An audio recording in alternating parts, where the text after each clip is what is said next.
पत्नी हमारा नया पड़ोसी जब भी काम पर जाता है तो हमेशा अपनी पत्नी को चूमता है। आप ऐसा क्यों नहीं करते? पति: मैं कैसे कर सकता हूँ, मैं तो उसे जानता तक नहीं। शादी आपके फ़ोन से एक को छोड़कर सभी ऐप्स को हटाने जैसा है।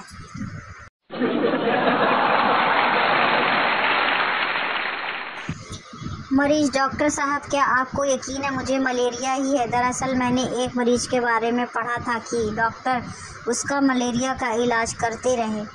अंत में जब वह मरा तो पता चला कि उसे टाइफाइड था। डॉक्टर: चिंता मत करो, हमारे अस्पताल में ऐसा कभी नहीं होता। हम अगर किसी का मलेरिया का इलाज करते हैं तो मलेरिया से ही मरता है।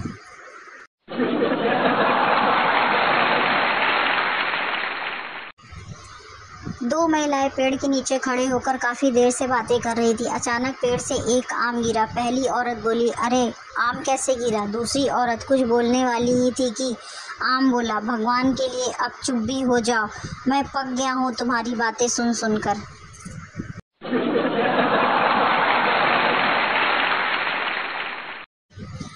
बीवी खुश होकर पति से: क्या बात है, आज मेरी फ़ोटो पर फ़ोटो खींचे जा रहे हो? पति: मेरा सपना था कि मैं एक वाइल्ड लाइफ फ़ोटोग्राफ़र बनूं। डिस्कवरी चैनल वालों ने वाइल्ड लाइफ पर लिए गए तस्वीरों को उनके वेबसाइट पर अपलोड करने के लिए कहा है। जिसकी तस्वीरें अच्छी होंगी उन्हें वाइल्ड लाइफ फ़ोटोग्राफ़र बनने का मौका मिलेगा, इसलिए मैं तुम्हारी तस्वीरें ले जा रहा हूँ।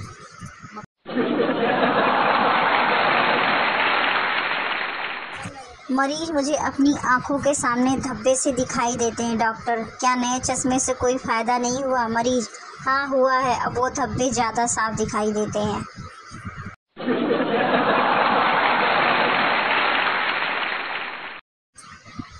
मैंने अपनी पत्नी से पूछा कि वह हमारा विवाह लाइसेंस क्यों देखती रहती है। इस पर उसने जवाब दिया: मुझे आश्चर्य है कि क्या हर दूसरे लाइसेंस की तरह ही इसकी भी कोई समाप्ति तिथि होती है। शादी के पहले 7 साल में पुरुष बोलता था और महिला सुनती थी।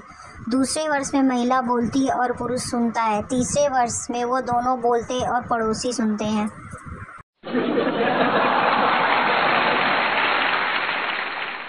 यदि आप एक वफादार विवाह चाहते हैं तो एक बास्केटबॉल खिलाड़ी से विवाह करें। वह तुम्हें कभी पार नहीं करेगा, वह तुम सबको अपने पास रखेगा।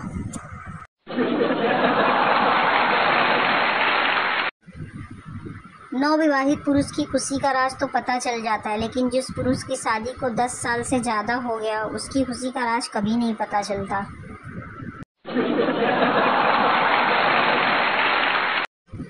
अपनी शादी को प्यार से भरपूर बनाए रखने के लिए जब भी आप गलत हो तो उसे स्वीकार करें, जब भी तुम सही हो तो चुप रहो। डाकुओं ने बैंक कैशियर को बांध दिया। डाकू बैंक लूटकर जाने ही वाले थे। कैशियर ने गिड़गिड़ाकर कहा: मित्रों, कृपा करके रजिस्टर भी साथ में ले जाओ, मेरे हिसाब में 1 लाख रुपए की गड़बड़ है।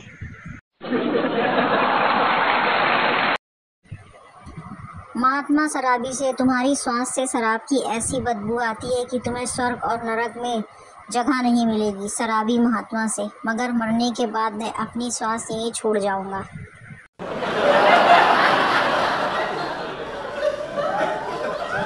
पागलखाना अस्पताल में एक लड़की से पूछा गया: बेटी, तुम कौन सी कक्षा में पढ़ती हो? लड़की: उसने कहा 9 o'clock।